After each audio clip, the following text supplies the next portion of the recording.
What's cracking, NWB? It's Team Bodybuilder Nick Wright, and now I just set up a Twitter account, as you all know. It's twitter.com/NicholasMWright. The M does stand for Matthew, which is my middle name. So check it out. Last week on NWB, I dropped a line and told all of you to ask me any question you want on Twitter and tag it with Team NWB, and I would personally respond to you on a video. So a lot of you did. The question could be about anything from my training and my nutrition in general to even the more personal, interesting questions that you wouldn't find about me anywhere else. So let's see what some of you pulled up. First one being from CE_TX State17, who posted, everyone knows to take whey post-workout, but if you do cardio post-workout, should you take whey before the cardio and after the weights, or do you wait till after the cardio?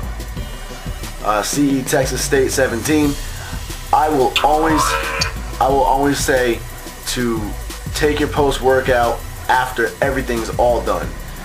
When you're working out, you're getting your blood flowing, you're getting your body in an anabolic rate. Jumping into cardio right after that is just going to continue to burn fat. Your body's still up anabolic, the metabolic rate's going crazy. I would say just continue to do your cardio. Unless you're doing some crazy 2 to 3 hour weight training session, doing 45 minutes of weight training and then X amount of time of cardio right after isn't going to put you in a catabolic state. Just make sure you get your food in right away after your cardio and you'll be all set. However, if you do want to take like a scoop of whey after your routine, right before cardio, it's not going to kill you. Mark Butler 21 posted, if you could train with any bodybuilder past, present, or future, who would it be? What workout would you do and which gym? Honestly, I don't care. I'll train with any bodybuilder. It's not a big deal to me. I would like to hit legs with Cody Lewis, I'll tell you that. He's a good guy to talk to. Demola Akinitola posted, how do you get such length on the biceps? Also, what books would you advise on reading for size and strength?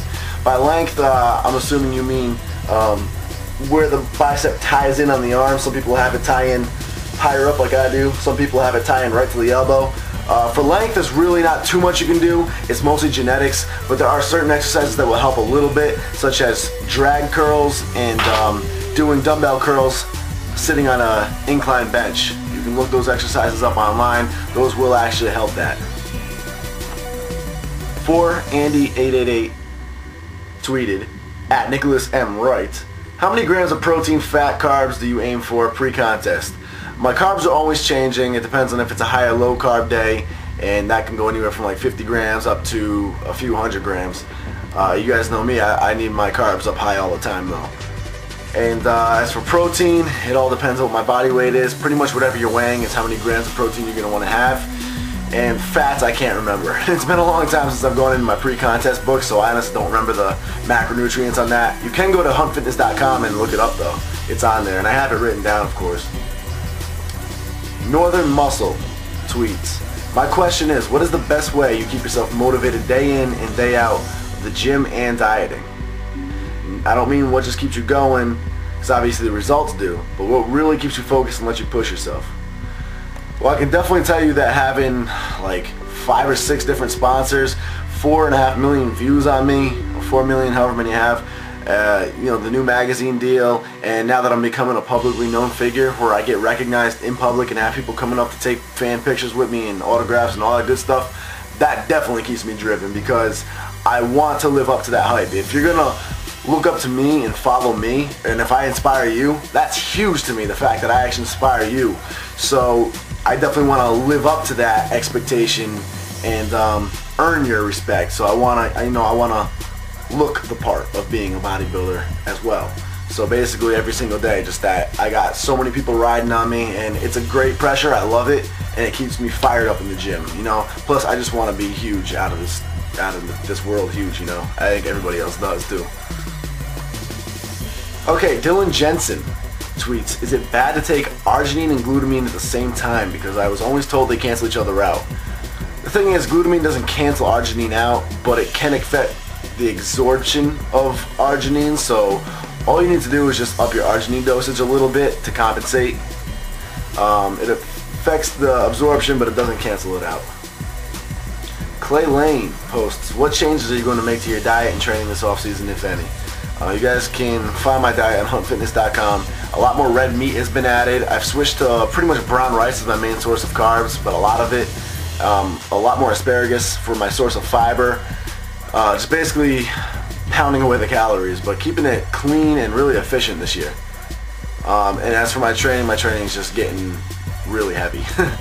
My strength's going crazy, and SBL Rush has helped me with that a lot. Shout out to Male Fit Models on tweet, by the way, because Male Fit Models definitely helped me out. They posted this whole Twitter game on their site and brought some more amazing questions. Viva La Sanchez 6 tweets, how much motivation do you gain when people say you can't go anywhere as a natural? It only motivates me to stay natural. That's my number one motivation, to stay natural now. Outside of that, it doesn't really, it's annoying more than anything. It doesn't really motivate me. Positivity, like seeing positive results, that's what motivates me. So when people say it, I just kind of laugh at them because I've already proved that wrong. AJakeC1 tweets, are you advanced enough in your training to do double split training? Now, for those who don't know, double split training is basically when you train more than one muscle group per day, but you split it up. You'll do one of them in the morning, like chest, and you'll come back and do triceps at night. And this will give you X amount of hours for your body to recuperate and allow you to put 100% intensity into each muscle group. And you're supposed to be very advanced to do this because otherwise it'll cause overtraining if you're amateur. Yes, I definitely am. My body can definitely handle that. I can feel that, but I only train one muscle group per day anyway, so I would never need that. And plus, I don't train in the morning. It just doesn't work for me. Danny Price, 1990, tweets, what's your take on steroids? Don't you ever get tempted, and will you take them later in your bodybuilding career?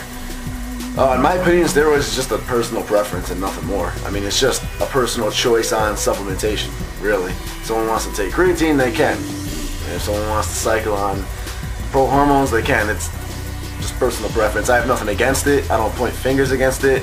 I don't rally against it. My personal preference is just I want to stay natural and use what God gave me to build on. That's it.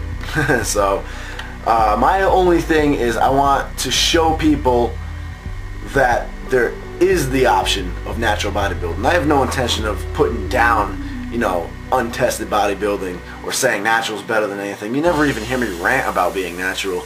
My whole thing is just showing people that there is the option of being a successful natural bodybuilder. So it'll take some time, but so does everything. Jonathan Folino tweets, I'm competing for my first time in October. How should I determine when to start competition prep, diet, and cardio? Jonathan, that's really subjective. Everybody is different when it comes to that. I have only needed 7 to 8 weeks in the past. Now I can feel my body needing more. Some people need 16 weeks. I would say a good safe haven is start with 12 weeks out for dieting and kind of gauge it from there. See what your body needs. If you need more, if you need less, just learn from that. Cardio, again, it's very subjective. Some people need cardio right when they begin dieting. Some people don't need to pick it up until maybe 6 weeks out. So that's going to be something that you have to figure out for yourself, my man. Getting the help from a professional will definitely benefit you. Bromills711 says, how should diet change during times of injury or illness that keep you out of the gym to avoid catabolism? Keep your diet the same, dude. I mean, stay away from some of the extra fat stuff because now you're not burning it off, but outside of that, keep your diet pretty much the same.